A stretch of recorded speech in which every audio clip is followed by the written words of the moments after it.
So John Duff set a false expectation that there was going to be a lot of humor in this. But there's not, because there's actually only 3 lawyer jokes. Anybody know why?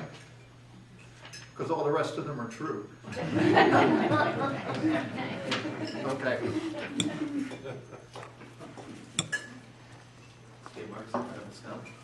Yeah, good. So basically, I now have a staff, and staff helped me prepare this. So it's a bit dry, but I'll try to go through it quickly. So the mission of the organization, which I was attracted to, and one of the reasons I joined it, is to serve justice in the public interest. So I'll tell you later, it's actually a public corporation, but it's not a for-profit corporation. They exist to do these things: promote respect for the rule of law, improve the quality of legal services, and increase access to justice.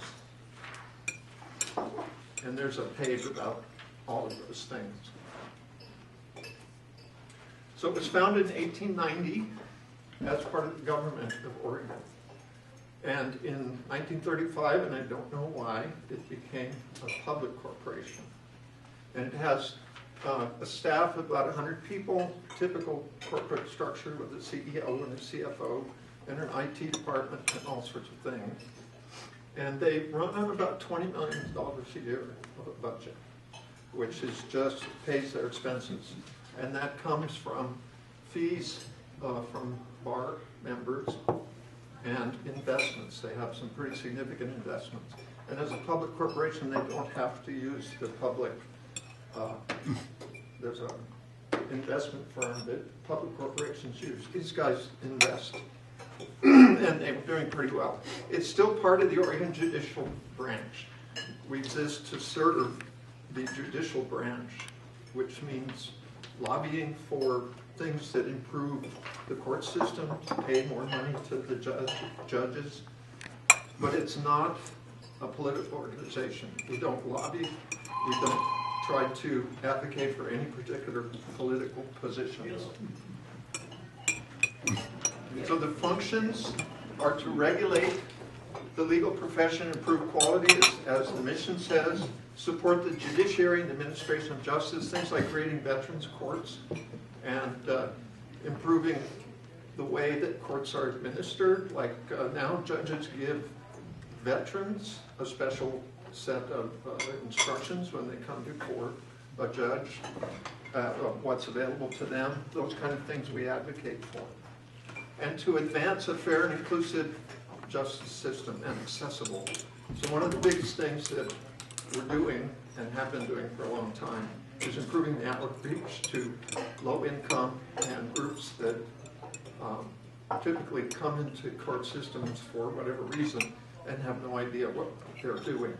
A lot of programs that I'll mention that support access to justice. So you have to be a member of the OSB to practice before the bar.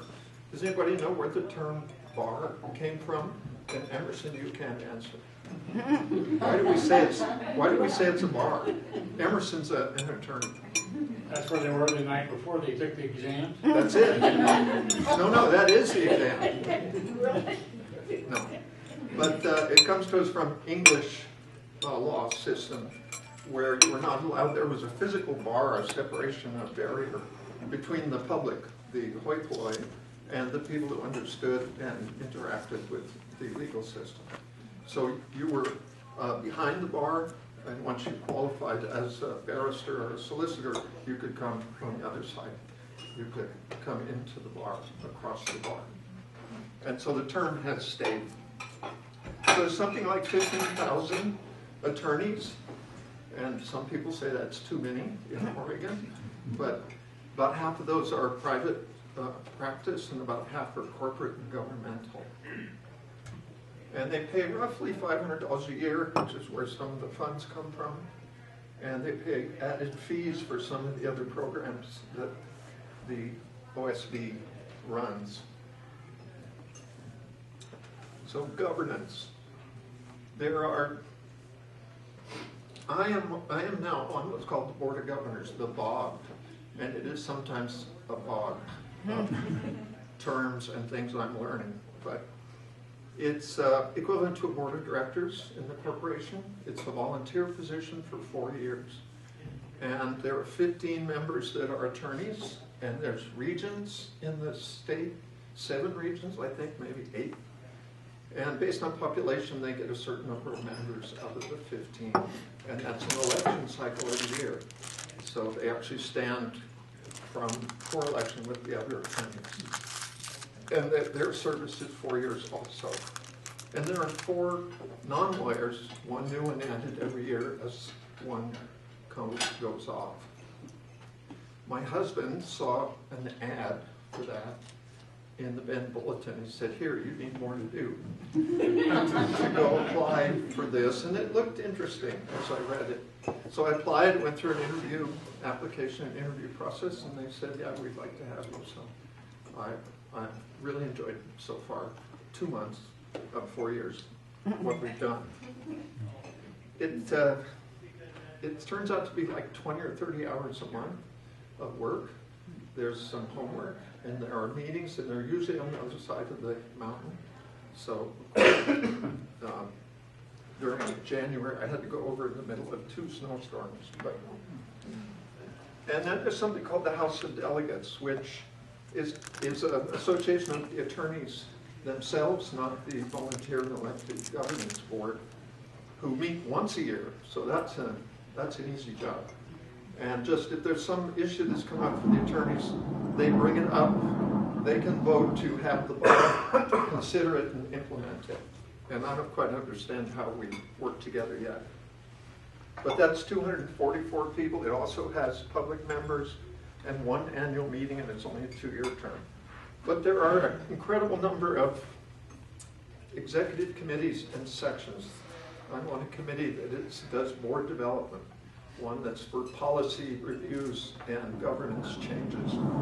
There are sections that look at just LGBT issues with attorneys who work in that area, or immigration, or veterans, and I said veterans, but any kind of a discipline you can think of. There's what we call an affinity bar, which are funded. They have money, comes from this organization, to do continuing education and events and make sure that the attorneys who are working in that area stay current, and all of them share their learnings.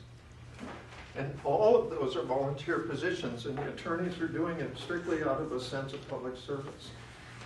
And almost every one of the more significant committees have a public member, like me, a non-lawyer. And any one of you can volunteer to support that. And if you have any idea you might like to work in that environment, go to osbar.org, and it's right on the homepage. Or you can ask me. So I said that we regulate the legal profession, administer the bar exam, although technically it's the Chief Justice who accepts lawyers into the bar. But we administer and build the test and run the test, assist clients, have a thing called the Client Security Fund, which attorneys pay a small fee for. I think it's $50 a year, which has built up a pot of money to cover clients. So if you use an attorney and they do something bad with your money and you feel you have a case to recoup some money, and this has happened recently in a very large scale in Oregon, you can apply to the bar and make a case, and this fund will reimburse you for your loss if the attorney did a bad thing. Helps with fee disputes, sets the standard for what is a minimum set of continuing legal education. Just like any professional association, attorneys have to stay current. And so all of these affinity bars and sections run training classes, and the bar itself runs training. Mentor new lawyers. In fact, a new lawyer recently admitted to the bar spends 6 years in a special category where they pay less fees and get special mentoring and training so they can be successful. And there's a thing called the Professional Liability Fund. Turn off the presentation there. which covers basically the other side of the attorney-client relationship. The symbol that makes it get big, I don't know where it is. Anyway, professional liability fund at the bottom, P11.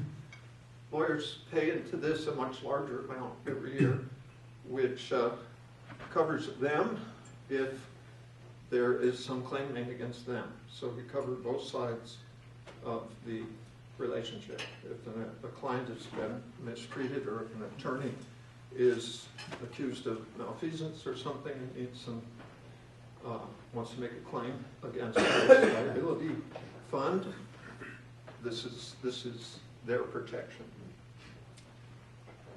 As I said, the bar is responsible for continuing legal ed and making sure that all the affinity bars and everybody runs those kind of courses, and the lots of books and ways to stay educated. I did it again.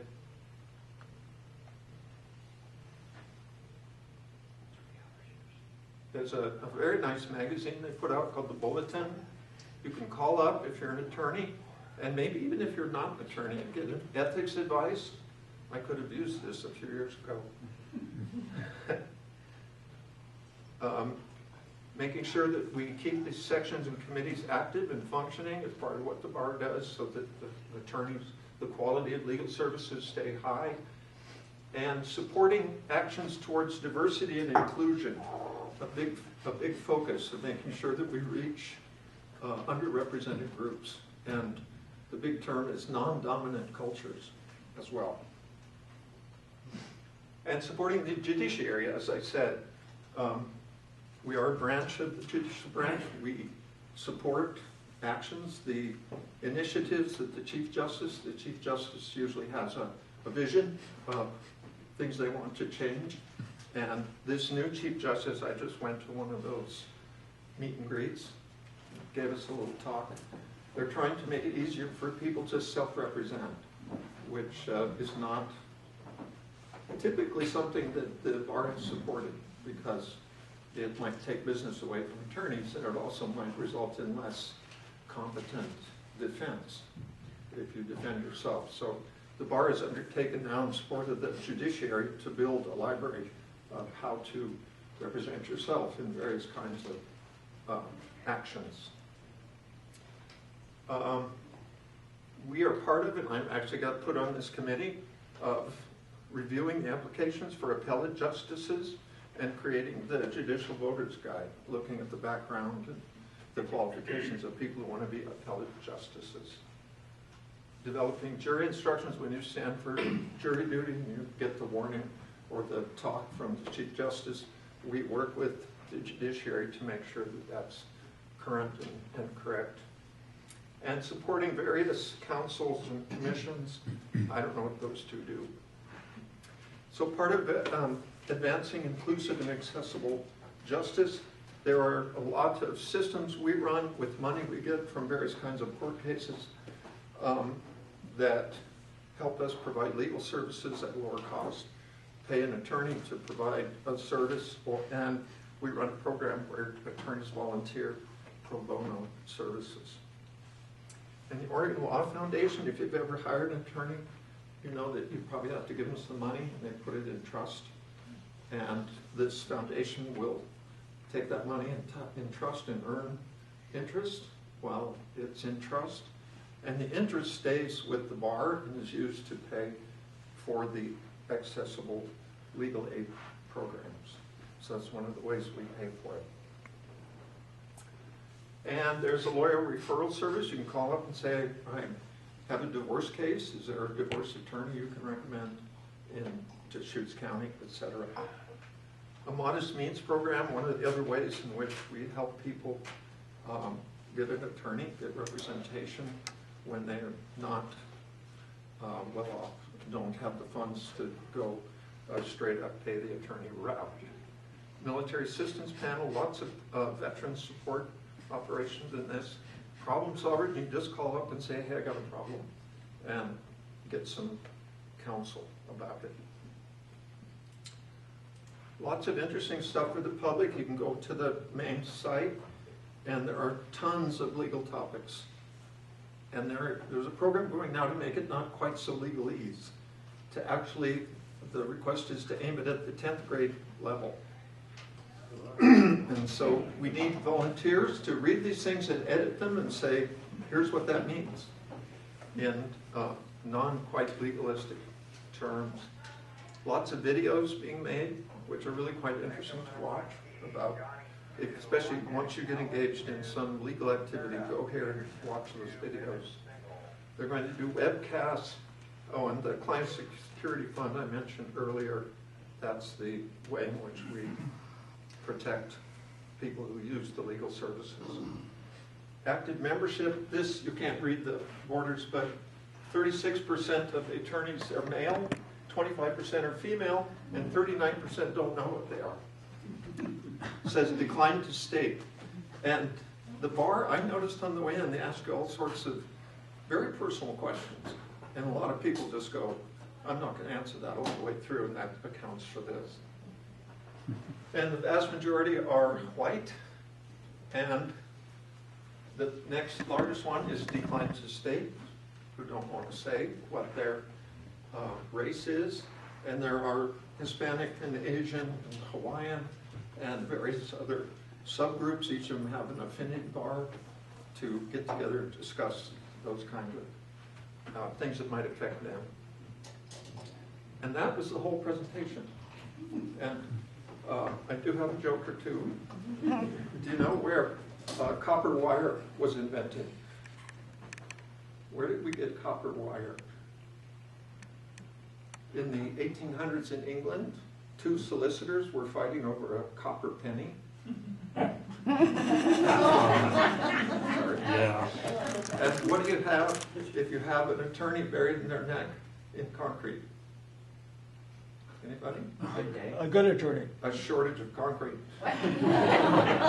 Questions? Yes, Earl? And what do they call 500 attorneys at the bottom of the ocean? A good start. Yes. And it's interesting to me that, you know, I had a very different impression of what attorneys were like. I've had a couple of abuses of attorneys and a divorce and a few other things that gave me one impression. These are really nice people and just normal humans like all of us, and it's just their job. And they're very dedicated. They put in hundreds of hours of public service in this way. So, any other questions? Terry? Question. I was just kind of curious because in the beginning, you know, you talked about numbers and dollars and all that, and I was just kind of wondering, like, just a very brief overview of, do you have any idea how the percentages of all that money, it seems like a lot of money, how it's parceled out? Like, would you say the majority of it goes to education or to help people who need assistance, or do you have any thoughts on that? Well, it is a corporation. It does have 100 staff that are paid. And so, like any corporation, labor is probably the largest single component. But a lot of the remaining money goes out to these sections and affinity bars so that they can continue to do the legal education work. And a lot of it does go in, I don't know the proportions, into legal aid services, trying to expand access, getting people who have absolutely no idea what to do and don't have any money still can get legal help. Other question I saw? Dan? Does OSB have any part to play in judicial review in terms of the judges in Oregon that, No. who does, do you know? I think that belongs to the Supreme Court, to the staff and administration of the actual formal third branch of government of Oregon, the judicial branch. We recommend appellate justices, and then the Supreme Court agrees, and if they agree, and appoints them. But after that, we don't supervise their performance. We are, of course, the OSB is the place you would go if you have a complaint about an attorney. So, you know, you think an attorney's done something wrong, you go with the OSB and they will support you in investigating that. Do you do the discipline then for the attorneys? Well, there is a review process, and we would make a recommendation if attorney is going to be disbarred up to the Supreme Court. The And Supreme Court then does the disbar. that the Supreme Court is the final arbiter of whether it warrants disbarment. Yes, Emerson? Oh, I was going to say that the Oregon State Bar, just to add into it, is actually more robust than most state bars. For example, my husband's also barred in California. So the PLF is really unique to Oregon, the Professional Liability Fund. So say attorney pays about $3,500 a year. So it's very expensive. And it is insurance. If you work for a corporation, generally their insurance umbrella covers you. But so even young attorneys starting out can call at any time, and I've called them, this has happened, what do you think I should do? Yeah. That doesn't really exist in a lot of other bars, and the amount of community outreach, like in California, that insurance doesn't exist at all. And the fund that they have for clients to come to try and retrieve their money, that also really doesn't exist in very many other bars. Like the Oregon Bar, they do a lot to support their attorneys starting out. You get a lot of like online services to really help you out, not just in the practice of law, but this is how you set up your bank account and how you do that. And they invest a lot in the community in ways that I think the California Bar and other bars really don't. I would say the Washington Bar is pretty close, but the Oregon Bar is unique. And it's unique in how kind the lawyers are to each other. And from the California Bar, that's not the case there. Yeah, and actually, every state sets what their bar is doing, what its vision is, what systems and programs it'll run. And there is an American Bar Association, but there's not a hierarchical relationship. We're not obliged to the ABA. They might ask us to support some lobbying effort, like they did just ask us to support, and we talked about this at the last bar meeting. Oh, and the bar meetings are open to the public, of course, whenever. You can go on the site and see where they are and when they are and come and watch what we do. But there was one recently, attorneys, the ABA is going to Congress to try to get changes in the statutes to make sure that attorneys who do work around marijuana in a state where marijuana is legal are not liable for violations of federal law, which makes some sense. But the Oregon State Bar decided, our board decided not to support that. This was a court case some years back called Welch's, I think, I forget the name, but there was a reference they made where that kind of activity looks like taking a political position. So instead of supporting it, which pretty much everybody wants to support the idea that an attorney should not be liable, but we decided we couldn't sign on with the ABA. Other question? John, did you have one? Is there any requirement by attorneys to do a certain amount of hours pro bono? No, there's not any formal requirement. Some partnerships will ask their lawyers to do it, but formally, but no, all these people, I will say that a lot of these people are very type A, at least that I interact with in the BOG. Anyway, and they are anticipating someday wanting to be a judge or get on the Supreme Court or something, and this is a path to network. It's a huge networking organization. Every week there's some kind of an invitation to come to some local county bar, like the Deschutes County Bar I just went to, and they have events, and everybody's trying to get to know everybody, and I think it's a significant way to advance your career. Anything else? Did your group have anything to do with getting another judge for Central Oregon? No. Okay. Other than interviewing the applicants, setting up the process whereby the votes were taken, but the attorneys voted for that, not us. We review bylaws, we discuss policies and ways in which the organization should go forward and all sorts of things, and sometimes there are executive sessions where stuff happens that is not public, but anyway, Thank you, Ed. that's the bar.